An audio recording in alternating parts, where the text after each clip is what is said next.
It's a plan the education minister called inadequate. Now the public is getting its first glimpse of the Greater Victoria School District's safety plan. The release coming just days after the minister ordered the board to revise it or risk being removed. I am willing to look at every step necessary to ensure that students and staff are kept safe. Bayer saying the plan doesn't say how it would address an increase in gang activity and strengthen its relationship with police. In this 45-page document, the board says it asked for data on police files from 2015 to now pertaining to gang recruitment and criminal activity involving youths, and says the number it got from the 4 regional departments didn't back up claims violence and gang activity has been rising in the district since the liaison program was ended.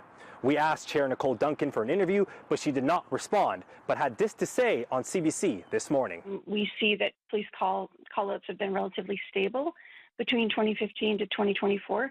The quantitative data is relatively low quality and limited, but it does not show a notable increase in callouts or an increase in gang-related activity. Check News has obtained the data Saanich and Victoria Police sent to the board. It shows there were 258 total calls for service across all SD61 schools covered by Saanich Police last year, barely higher than 2022 when there were 256 calls. The year prior had 327. However, some schools did see a marked increase in police calls from 2022 to 2023, like Lansdowne Middle School and Frank Hobbs Elementary. Others saw fewer, like Gordon Head Middle School and Spectrum. Vic PD says it actually saw fewer calls to schools last year compared to the year before. Saanich Police also gave the school board information on all its files containing the terms gang and school.